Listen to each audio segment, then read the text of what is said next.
It had been raining for 3 days straight in Portland, and Emma Sanders felt like her life matched the weather: gray, cold, and endlessly heavy.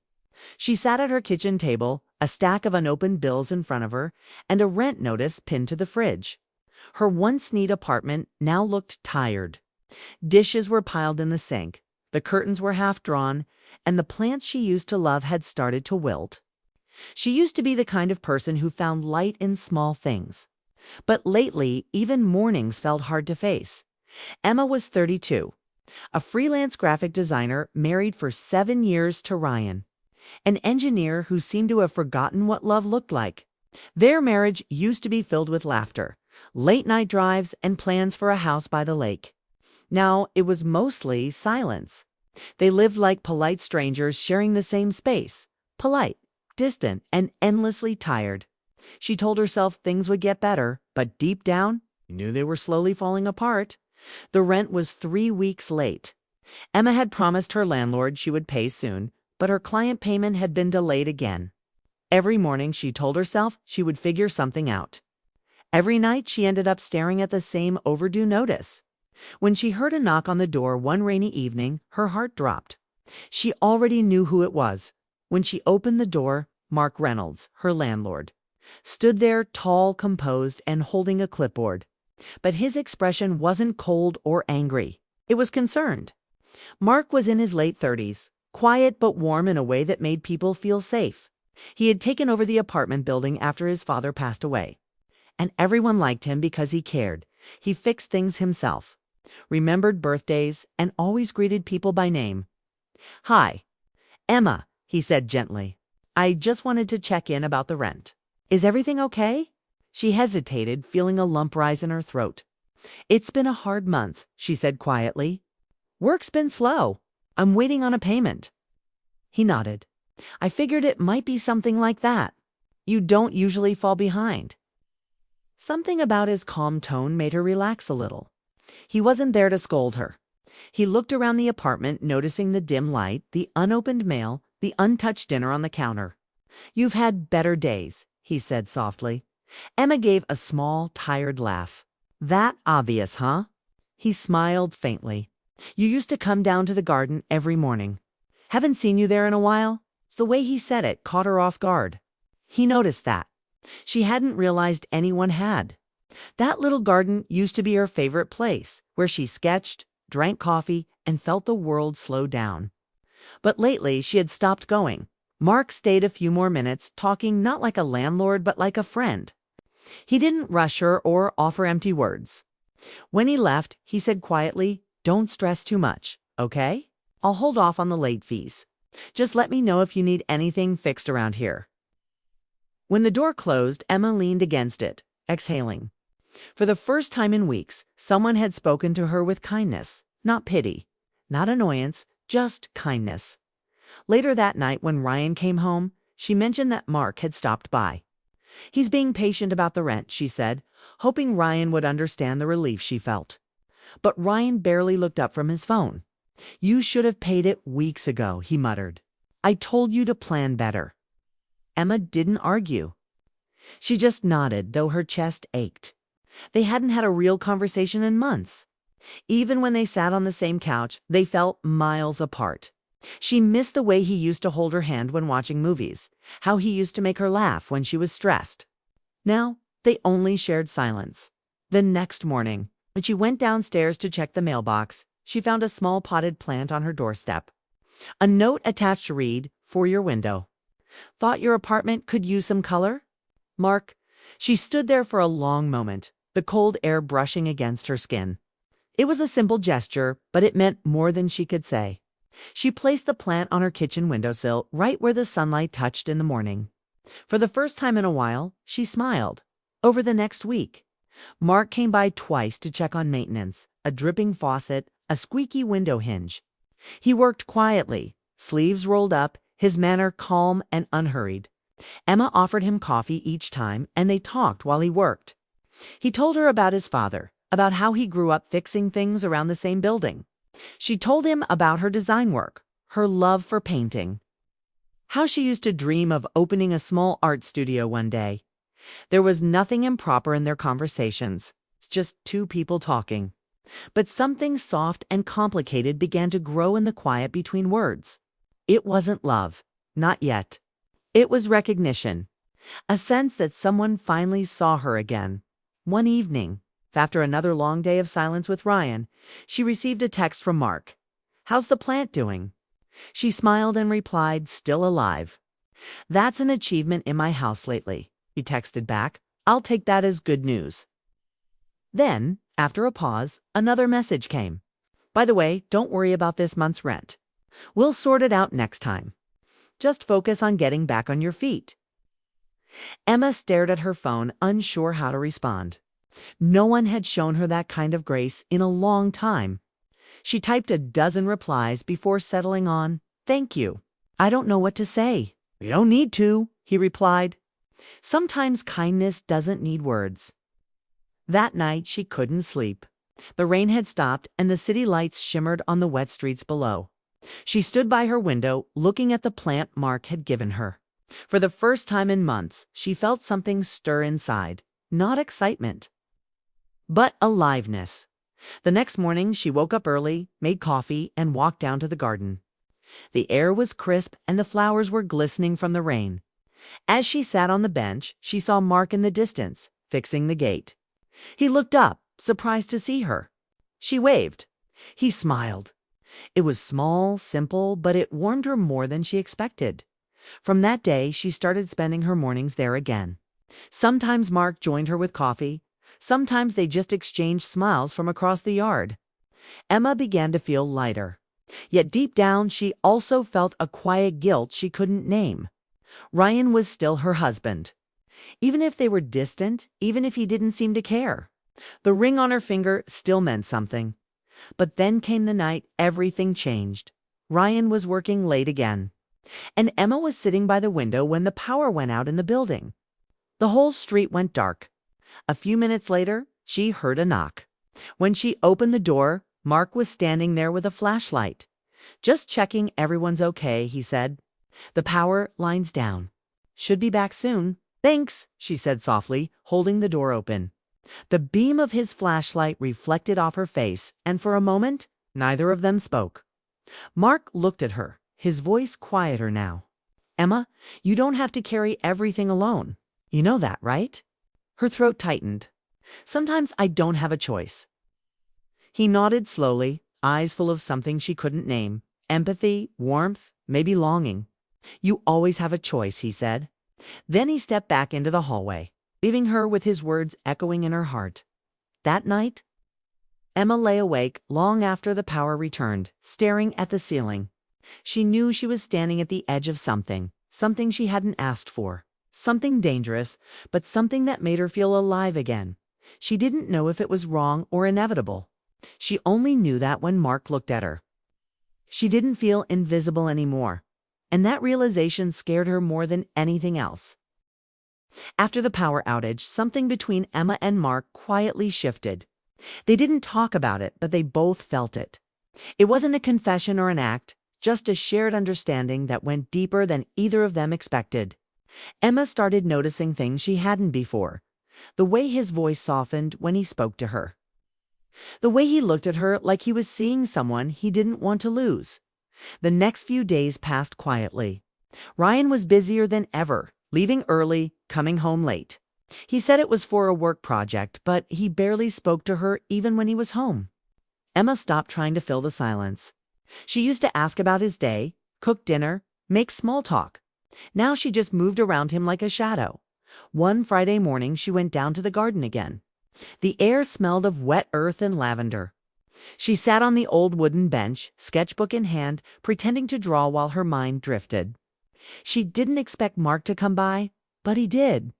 He was carrying a toolbox, fixing the fence that separated the property from the sidewalk.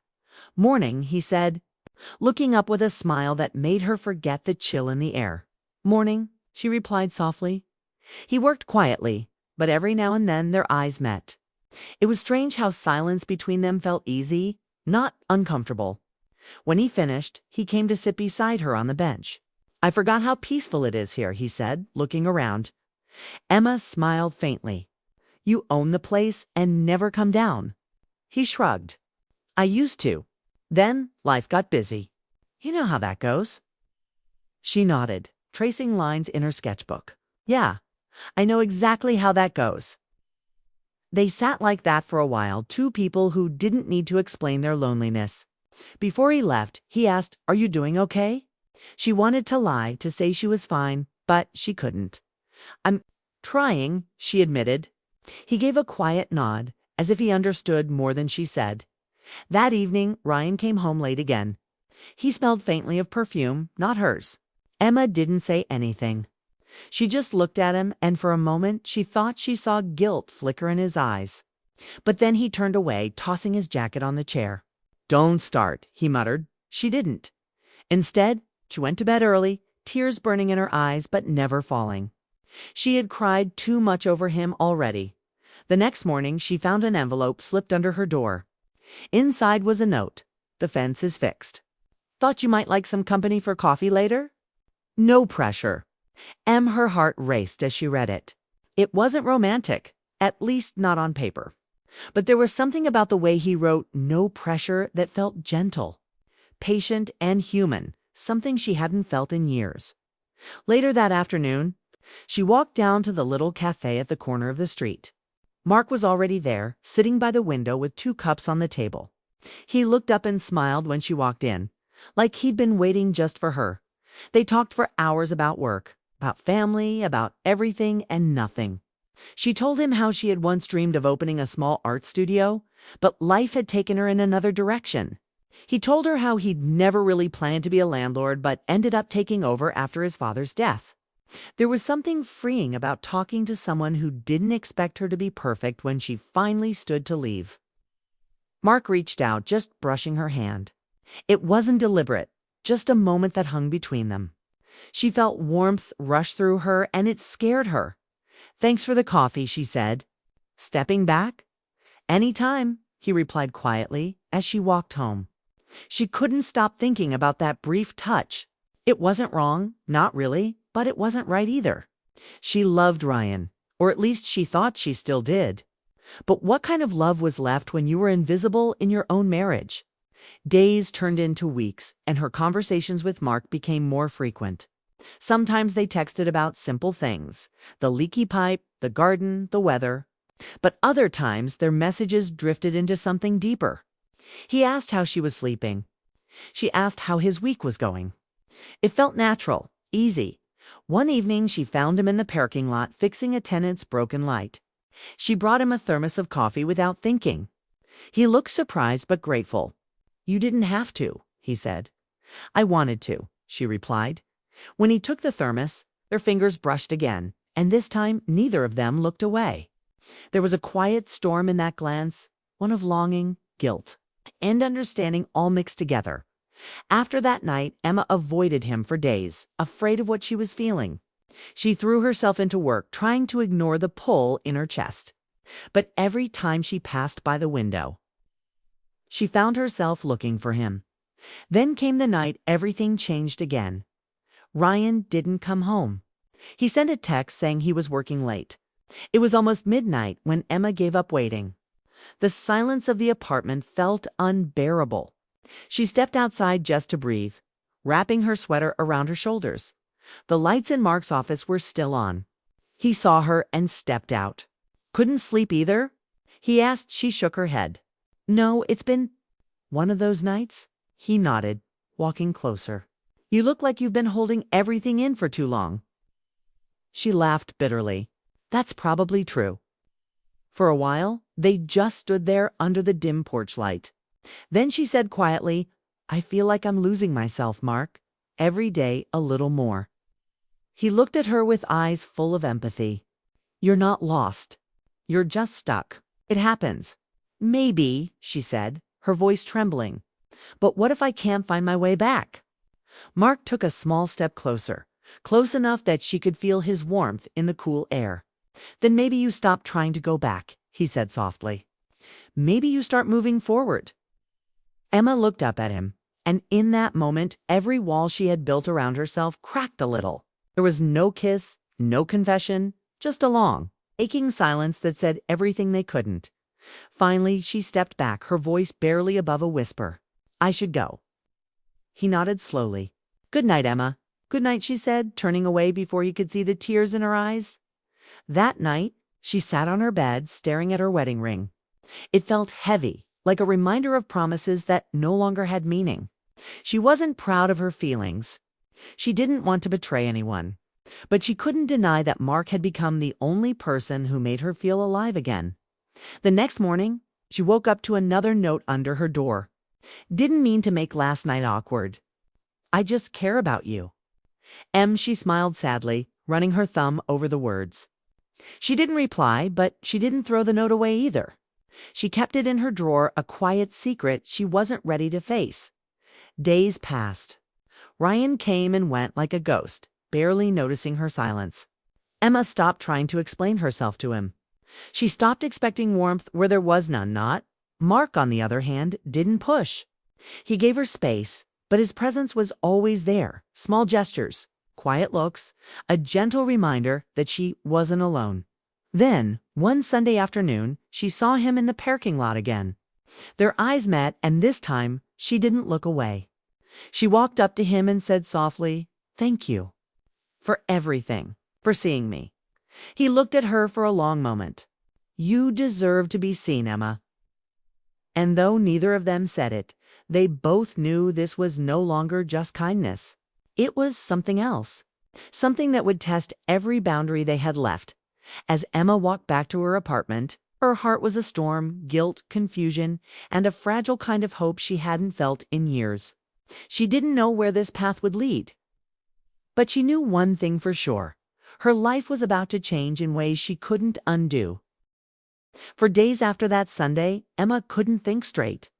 Every sound, every quiet moment in her apartment reminded her of Mark, the way he looked at her. The gentleness in his words, the safety she felt near him, all of it replayed in her mind like a song she couldn't turn off. She told herself to stop, to focus on her marriage, to fix what was broken. But how do you fix something that one person has already stopped caring about? Ryan had grown distant beyond reach. He no longer noticed the little changes, the new haircut, the dinner she made, or the tired look in her eyes. When she spoke, he answered with one-word replies. When she smiled, he didn't even look up. It wasn't anger that filled her now, it was emptiness. A quiet kind of loneliness that made her question if she still existed in his world. Mark, on the other hand, seemed to understand her without words. Every time they spoke, it felt like he saw through her defenses.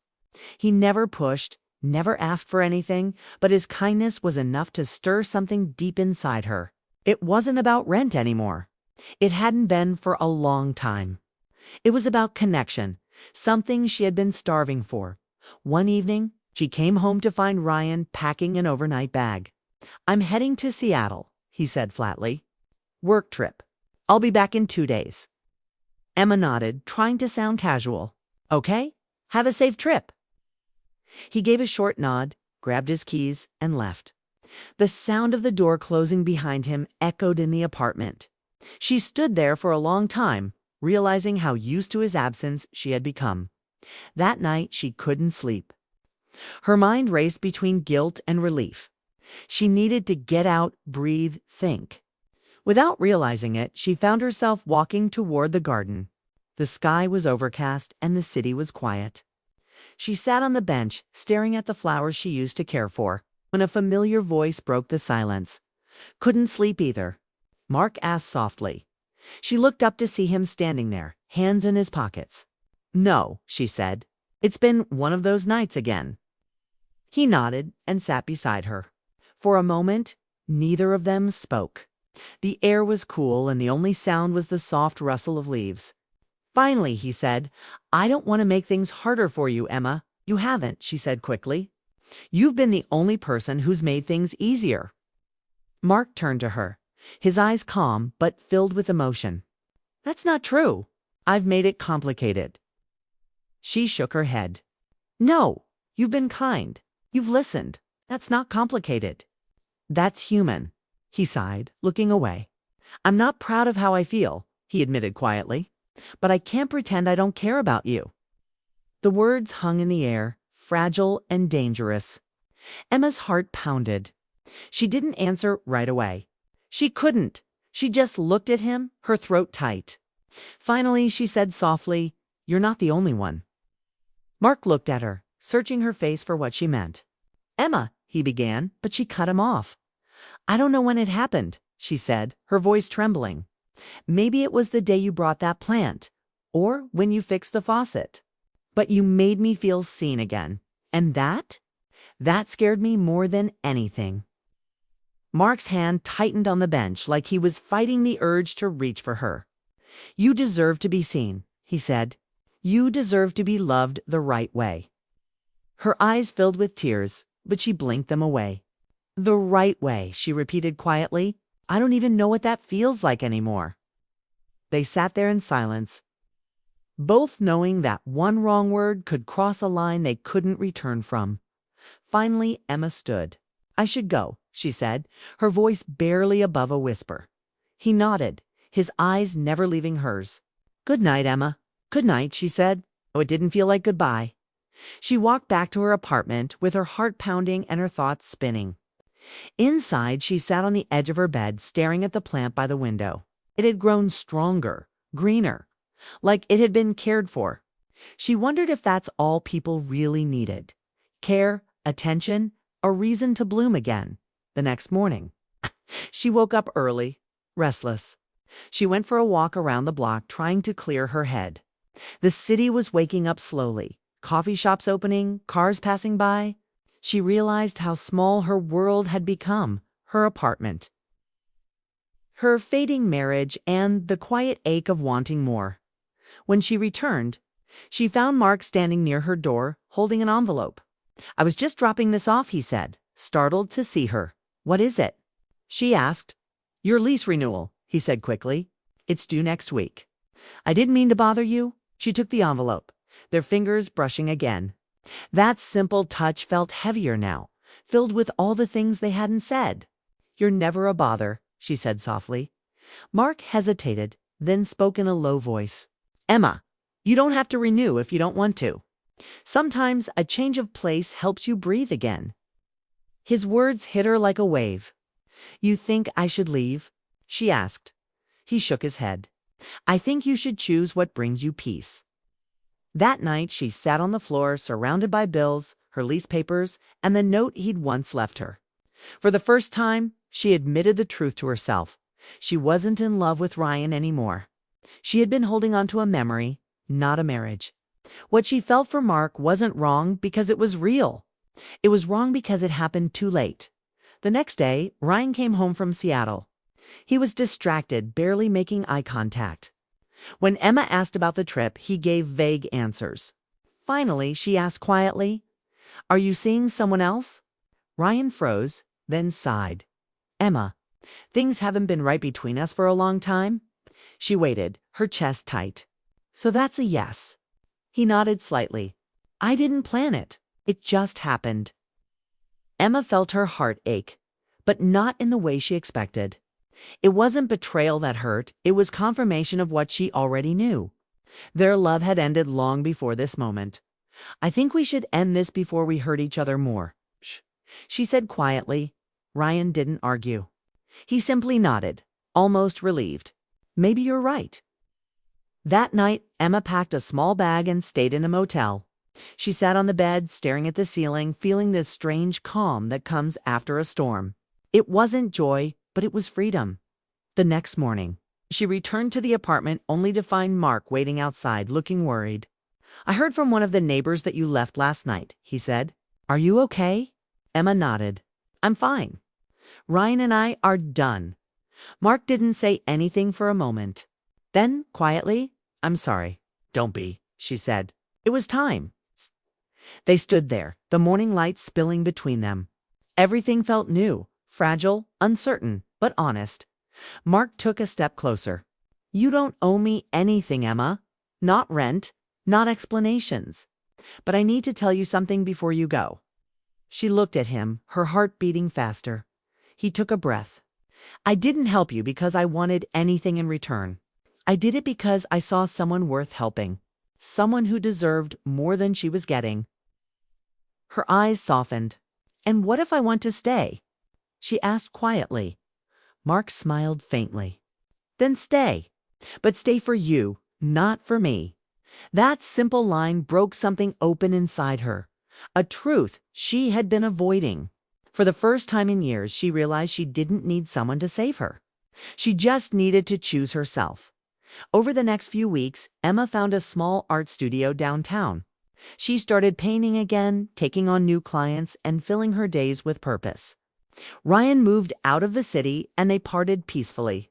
There was no anger, just acceptance that their story had ended. Mark remained in her life, but this time without confusion.